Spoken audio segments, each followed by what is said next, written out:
You're staring at the monitor on the intensive care unit. The T waves on your patient's ECG are starting to peak, looking like, well, like sharp little 10s. As you watch, the P waves just vanish, and the QRS complex begins to widen out. Yeah, that's a terrifying sight. It really is. The patient is moments away from a lethal arrhythmia. Your next intervention is either going to stabilize their myocardium and save their life, or you're going to be calling a cardiac arrest team. Exactly. Welcome to the Physiology Deep Dive. We are skipping the fluff today because, look, as a surgical resident staring down the MRCS exam, your time is your most rapidly depleting resource. Absolutely. So today we're focusing strictly on high-yield general physiology. We're talking homeostasis, fluid balance, electrolytes, and arterial blood gases. But, we aren't just going to list facts. Right, nobody learns that way. No, they don't. We're going to break down the mechanical why and how behind these systems. So when you're actually standing on the ward, the interventions just make logical sense. And to make sure this actually sticks in your brain, I need you to do something right now.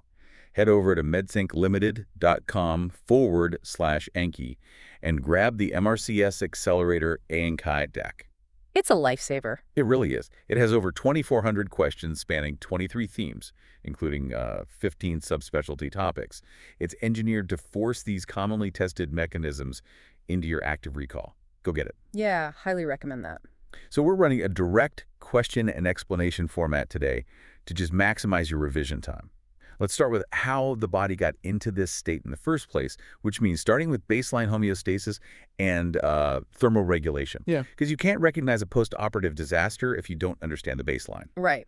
And the first fundamental concept here is that the human body does not operate at one uniform temperature. You really have to conceptualize it as a hot core surrounded by a cooler shell. A hot core, like what organs are we talking about specifically? We're talking the thoracic and abdominal organs, along with the brain. That core is usually maintained around 0.5 degrees Celsius higher than what you'd measure in the mouth or the axilla. Okay, so we all learn in med school that the anterior hypothalamus is the control center for this. But I want to dig into the actual mechanism of temperature derangement on the wards. Specifically, the difference between a surgical fever and heat stroke. Oh, that's a classic distinction. Right. If a patient spikes a temperature post-op, we often say their internal set point has changed, like someone actively turned up the body's thermostat. How does that physically happen? So in the case of a fever, whether it's driven by surgical trauma, an underlying illness, or, hyperthyroidism, inflammatory mediators like cytokines act on the anterior hypothalamus. They physically raise that target temperature. Okay. So let's say the new set point is 39 degrees Celsius, but the patient's actual core temperature right now is only 37. So the brain looks at that gap and basically thinks, wow, we are freezing. That is the mechanical reality, yeah. The hypothalamus detects this massive deficit between the current temperature and the new elevated target. So it triggers heat generation and conservation protocols. Which means shutting down the shell. Exactly. The sympathetic nervous system causes profound peripheral vasoconstriction to stop heat from escaping through the skin. You see piloerection, which is goosebumps, and the skeletal muscles begin to rapidly contract and relax. Right, to shivering. Yeah, shivering is basically voluntary muscle effort being hijacked to generate thermal energy. Which perfectly explains that classic presentation of a feverish patient literally shivering under a pile of blankets. Yeah. And when we give them aspirin, we're targeting that central mechanism, right? Yes, precisely. Aspirin inhibits prostaglandin synthesis, which drops that hypothalamic set point back down to normal, say back to 37 degrees. And suddenly the brain realizes the core is at 39, but the target is 37. So the patient instantly feels boiling hot. Exactly. The hypothalamus reverses the protocol completely. It triggers massive vasodilation and profuse sweating to rapidly dump that excess thermal energy into the environment. Okay, wait. If aspirin just resets the set point and forces the body to dump heat, why don't we just push antipyretics like aspirin or paracetamol for a patient suffering from heat stroke? I mean, heat stroke is like the furnace breaking and overheating the room, right? That is a great analogy, but that's exactly why you don't use aspirin. Heat stroke is an entirely different mechanical failure. In heat stroke, which usually happens when an unacclimatized person is exerting themselves in a really hot environment, the hypothalamic set point hasn't moved at all. It is still sitting right at 37 degrees. Oh, wow. So the brain knows it's too hot.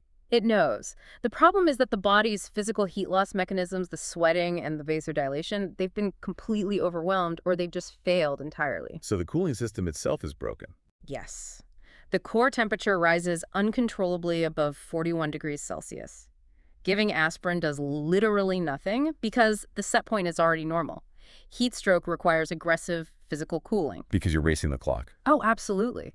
Because at those temperatures, you are looking at rapid onset cerebral edema, massive cellular damage, and hepatic or renal failure. Man.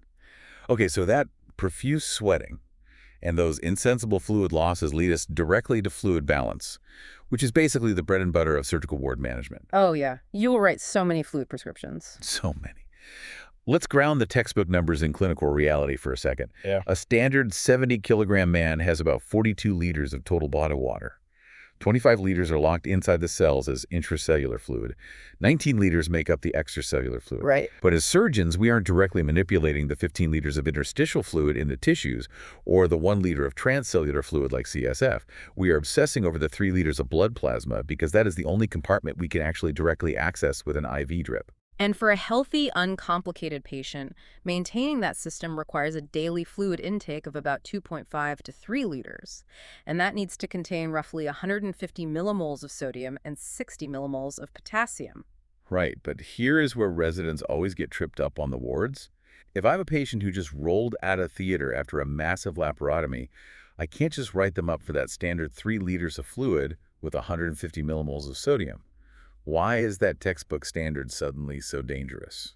Because a surgical incision is perceived by the body as massive trauma. I mean, the brain doesn't know it's a controlled surgical environment, right? It assumes the patient has been severely injured, maybe attacked by a bear, and might bleed to death. The bear attack protocol. Exactly. This triggers a profound neuroendocrine stress cascade. The surgical stress severely stimulates the hypothalamo-pituitary adrenal axis. The HPA axis, so the body's just dumping stress hormones to survive the perceived attack. Exactly right. You see an immediate surge in catecholamines, cortisol, and aldosterone.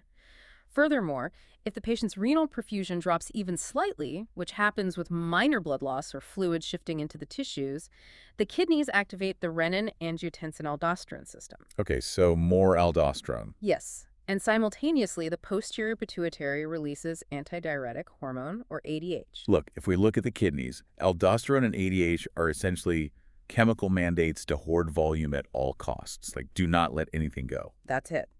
ADH forces the kidneys to reabsorb free water, and aldosterone forces the distal tubules to aggressively reabsorb sodium. This results in postoperative oliguria, which is a significant drop in urine output, and the urine that is produced has a surprisingly low sodium concentration. But aldosterone operates an exchange pump. If it is forcing the kidneys to pull sodium back into the blood, it has to trade something for it, right? Yes, it trades potassium. Right, so the post-op patient is hoarding sodium and water, but actively dumping potassium into their urine. Which means if you give that patient the standard daily requirement of 150 millimoles of sodium in their IV fluids, you are pouring salt into a system that is already neuroendocrinologically mandated to hoard it. You're just asking for trouble. You will cause massive fluid overload. Which dictates a very restrictive post-operative fluid regimen for those first 24 hours. You have to respect the stress response. The appropriate prescription is one 500 milliliter bag of 0.9% sodium chloride, followed by 3 500 milliliter bags of 5% dextrose. And each of those 4 bags must be given slowly over 6 hours. And that specific regimen provides just enough volume to maintain the plasma, but it restricts the sodium load during that critical window of aldosterone-driven retention. Okay, which brings us back to that potassium exchange. If the kidneys are dumping potassium, what happens when they suddenly can't? This is a classic MRCS OSCE scenario. You are called to an 82-year-old male on the intensive care unit. He had a Hartmann's procedure for perforated diverticular disease. He has been totally anuric, like producing 0 urine, for 3 hours.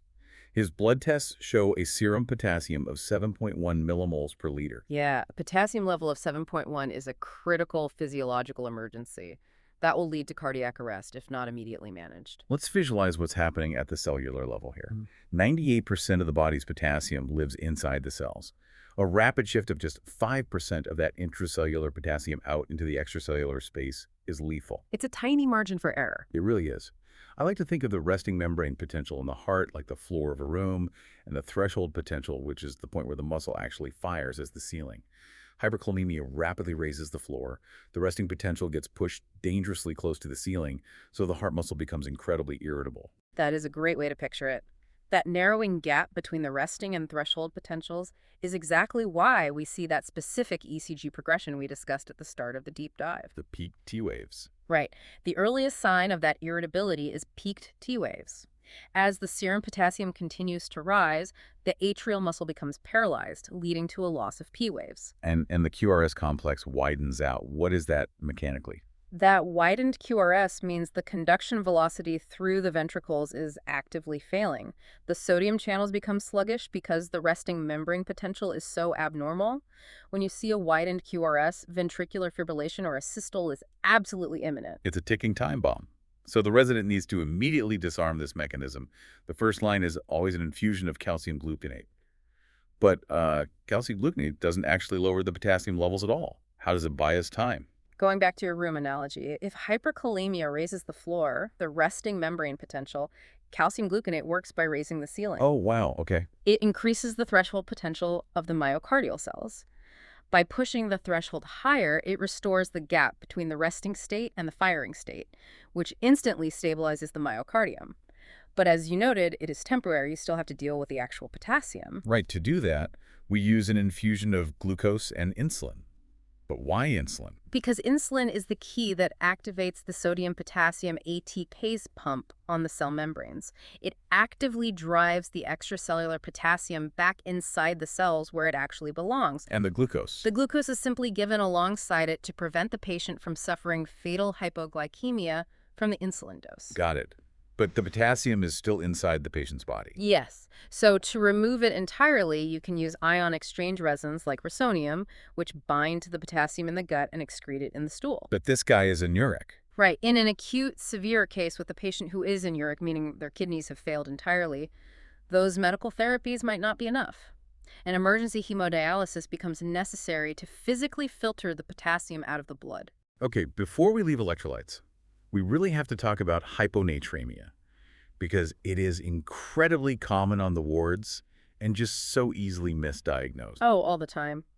The danger with hyponatremia is assuming it always means the patient lacks sodium.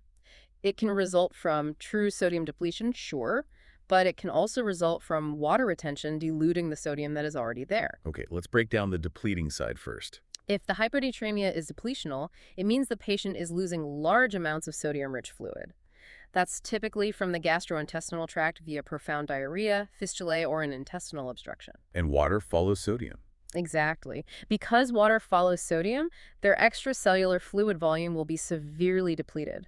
Clinically, they will show classic signs of peripheral circulatory failure, tachycardia, hypotension, poor capillary refill. And because they are missing both the salt and the water, you treat them by just hanging a bag of isotonic saline.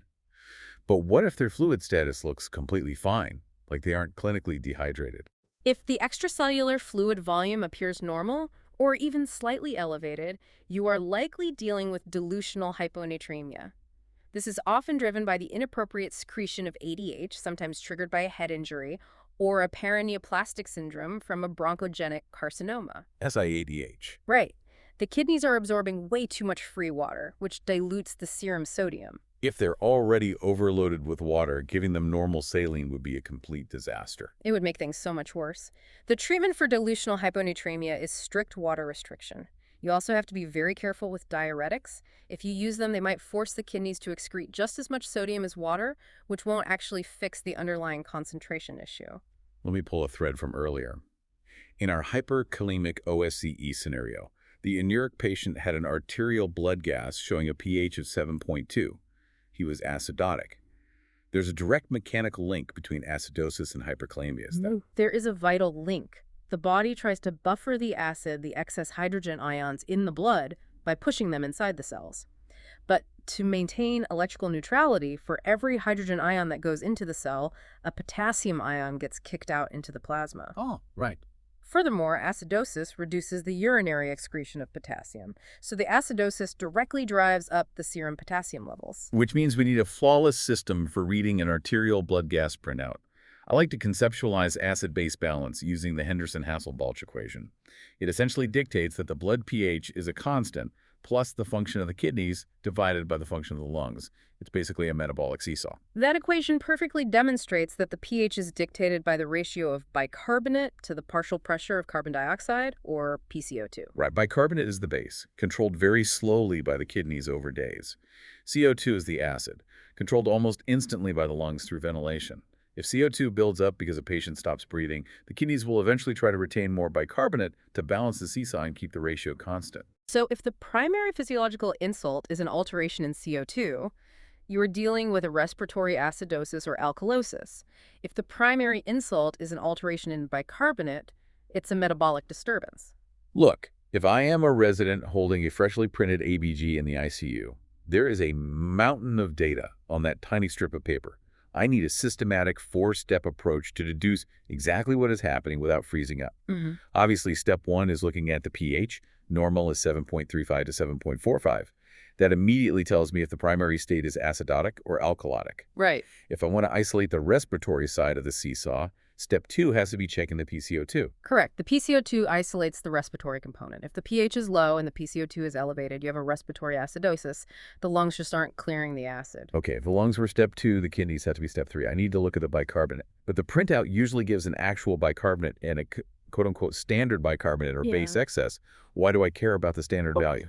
Because the standard bicarbonate gives you the pure metabolic status. It is a calculated value that corrects the patient's PCO2 back to a normal 40 millimeters of mercury. Oh, so it mathematically erases whatever the lungs are doing. Exactly. It tells you exactly what the bicarbonate level would be if the respiratory system were functioning perfectly. A normal standard bicarbonate is 22 to 26 millimoles per liter. If it drops below that, you have a metabolic acidosis. If it rises above it, you have a metabolic alkalosis. But knowing it's a metabolic acidosis isn't enough. We have to know why the base is missing. Which brings up step four, checking serum electrolytes and calculating the anion gap. Right, the anion gap. If I take the major cations, sodium plus potassium, and subtract the major anions, bicarbonate plus chloride, the normal gap should be between 10 and 19 millimoles per liter. If the gap is normal, what does that actually tell me? A normal anion gap metabolic acidosis means the patient is simply losing bicarbonate from the body, perhaps through severe diarrhea or a high-output intestinal fistula. As the negatively charged bicarbonate is lost, the kidneys hold on to negatively charged chloride to maintain electrical balance, so the overall gap stays the exact same. But if I run that calculation and the anion gap is like 28, there is a whole host of ghost acid in the blood that I'm not measuring. Right. An increased anion gap above 19 dictates that the body is producing excess metabolic acids. The bicarbonate is being actively consumed to buffer these new acids.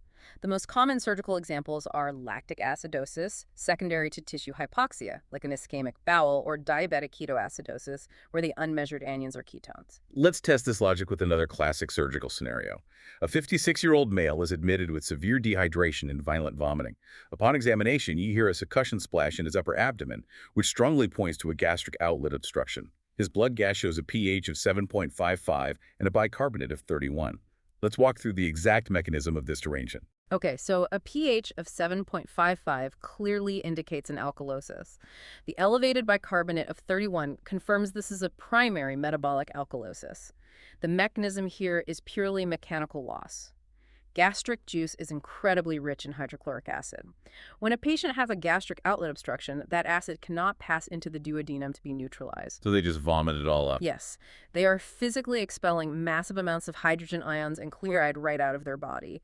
Because the acid is gone, the bicarbonate that would have normally neutralized it is left circulating in the blood, leaving the patient in a state of profound metabolic alkalosis. To correct all these derangements, you have to prescribe intravenous fluids. This brings us to the great debate on the wards.